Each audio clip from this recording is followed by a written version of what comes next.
This is Eagle News Canada. I am Arnie Aquino. Here are this week's top stories. U.S. Defense Secretary holds annual military talks with South Korean counterpart in Seoul. Colombia and Mexico leaders call for unity in Spain.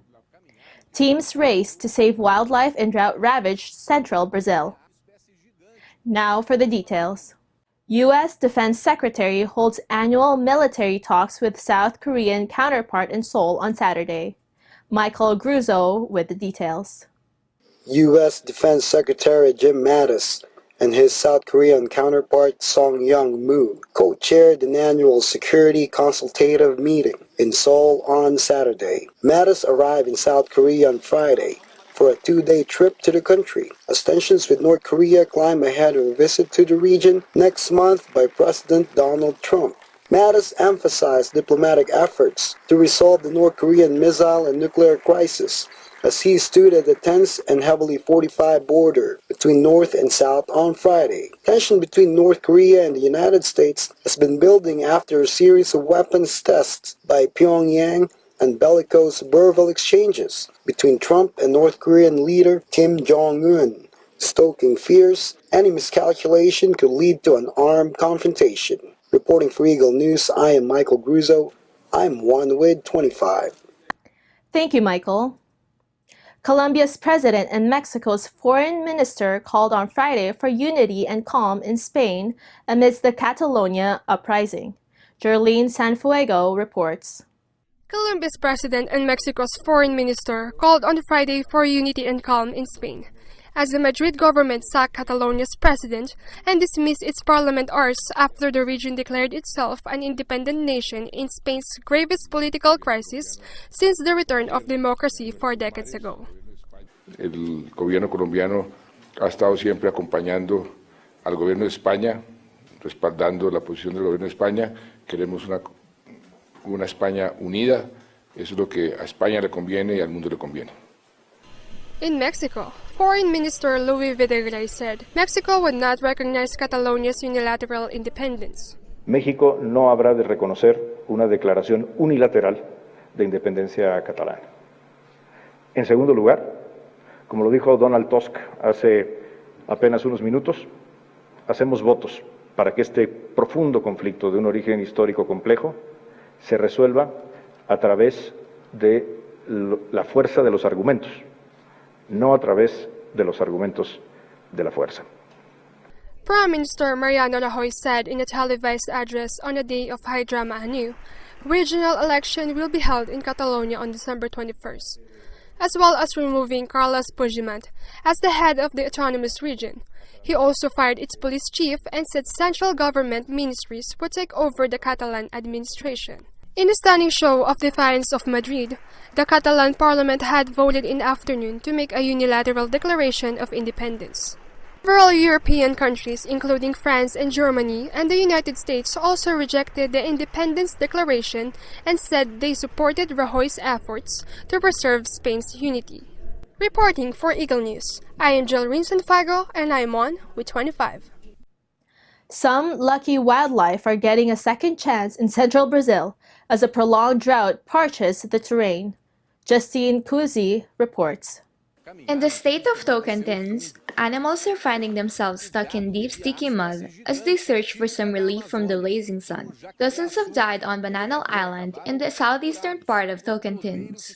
But teams from the Brazilian Institute of Environment and Water Resources are coming to the rescue. On Friday, they pulled several caimans from the mud and relocated them to an area with more water resources. They also saved cows stuck in the mud and treated them until they could stand. Cada vez mais a fauna está precisando de assistência, né? Que o meio ambiente sozinho não está conseguindo ter equilíbrio. Meanwhile, local residents are also suffering as they go in search of water resources. The capital of Tocantins has gone 140 days without rain, according to the official data. 11 cities are in the state of emergency and 27 on alert. Reporting for Eagle News, I'm Justine Cusi, 1 with 25. Thank you, Justine. Coming up, Canadian survivor of Hiroshima will join ICANN in accepting Nobel Peace Prize. Niqab ban sparks anger and confusion over enforcement. Founder of Canadian Just for Laughs Comedy Festival quits amidst abuse allegations. Eagle News Canada will be back shortly.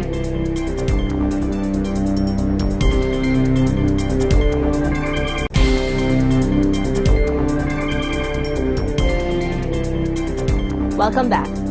This is Eagle News Canada. Setsuko Thurlow, a Canadian survivor of Hiroshima, will join ICANN in accepting the Nobel Peace Prize. Jeanette Duazo has the details. Setsuko Thurlow, who survived the nuclear attack on Hiroshima, will join the international campaign to abolish nuclear weapons when it accepts the Nobel Peace Prize next month. And so we're here today to celebrate Setsuko, to hear from her, and also to deliver a very clear message to the Government of Canada. Canada, unfortunately, has stayed away from the negotiations of the Treaty on the Prohibition of Nuclear Weapons, has called this treaty useless, and has not yet congratulated ICANN for being awarded the Nobel Peace Prize, or even to reach out to Setsuko personally as a Canadian citizen who has been so instrumental in achieving this goal and for dedicating her life to the abolition of nuclear weapons. So we would like to request a meeting with the Prime Minister. The group seeking a global ban on nuclear arms won the Nobel Peace Prize and was given the award by a Nobel committee that cited the spread of weapons to North Korea and said the risk was growing of nuclear war. Supporters described the award as a potential breakthrough for a global movement that has fought to ban nuclear arms from the day the first atomic bomb was dropped on the Japanese city of Hiroshima in August 1945. Well, he surely, as a human being, as a parent, as a leader of the nation, he must have human response to make. And I think that would be the beginning, that would be the basis of intellectualized strategic or diplomatic plans to make. What I'm saying is, we are all human beings. Let's look at nuclear weapon issue at a very human level. Thurlow, who is a Canadian citizen, said at a news conference Friday that she has been trying to meet with Canadian Prime Minister Justin Trudeau to talk about nuclear weapons, but she has not been successful so far. Reporting for Eagle News, I am Jeanette Duazo, and I am 1 with 25. Thank you, Jeanette. A ban on niqab, a garment worn by some Muslim women which covers everything but the eyes, sparks anger and confusion over its enforcement.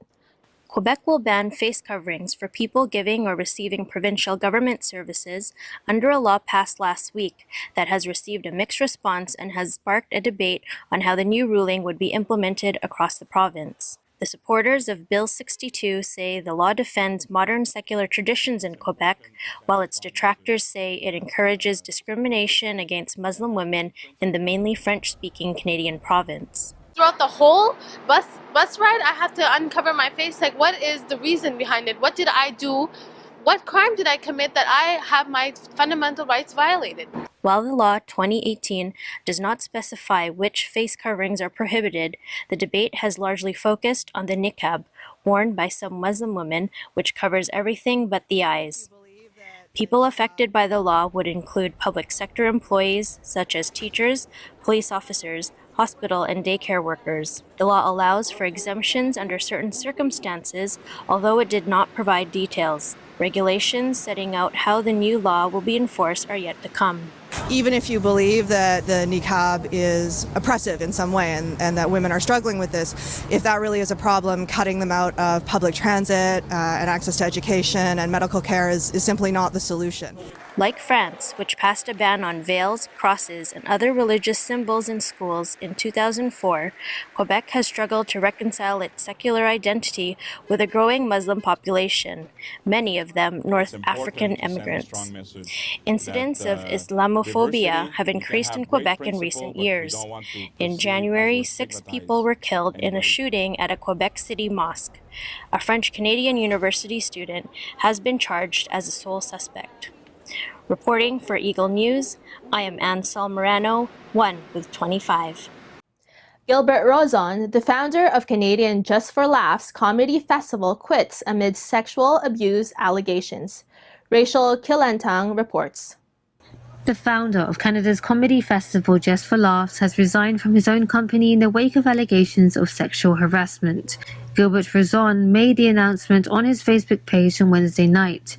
He is the latest entertainment executive to be accused of sexual harassment in the wake of accusations against U.S. film producer Harvey Weinstein. Weinstein has denied having non-consensual sex with anyone. The company confirmed Rozon's resignation and said an independent board of directors will be put in place. Montreal newspaper Le Devoir on Thursday, October 19, reported allegations of 9 women who said they had been sexually harassed or abused by Rozon. Rozon announced his immediate resignation from Just for Laughs, as well as his departure from the committee organizing events to mark Montreal's 375th anniversary this year, and his role as vice president of the Montreal Board of Trade. Held every summer in Montreal, Just for Laughs is one of the largest international comedy festivals and is a major tourist attraction for the city. Reporting for Eagle News, I am Rachel Kilentang, 1 with 25.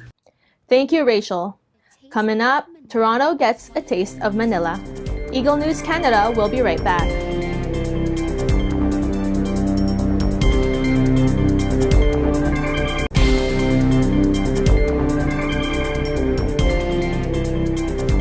Welcome back. This is Eagle News Canada.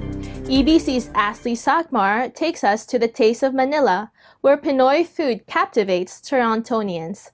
Ashley? We are here at Taste of Manila, where thousands of people gather each year to have a little taste of Manila. Today, we'll be trying some of the scrumptious food that's native to the Philippines, but continue to be crowd favorites even with Filipinos abroad. The Taste of Manila is one of the many street festivals in the bustling city of Toronto. This one in particular celebrates the Filipino culture. It is the largest Filipino street festival in this part of Ontario. Visitors and attendees can try green mangoes and bagoong, or shrimp paste, which is a very popular food combination Filipinos enjoy eating after a meal or even on its own. The salty bagoong complements the sweetness and tanginess of green mangoes. Kwek kwek is another hit at the Taste of Manila. It is a popular street food in the Philippines. So now we're gonna try kwek kwek, which is just deep-fried quail eggs coated with flour.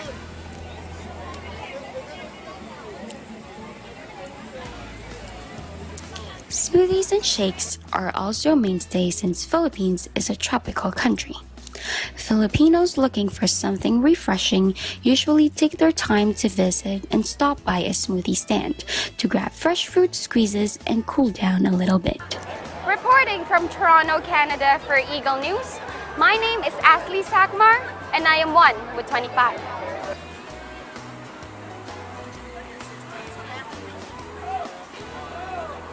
Very refreshing. Looks like tons of fun. Thank you, Ashley. That is Eagle News Canada. Join us next week for news that matters to you. Visit our website at Eaglenews.PH. Like us on Facebook. Follow us on Twitter at twitter.com/EagleNewsPH. I am Arnie Aquino. I am 1 with 25.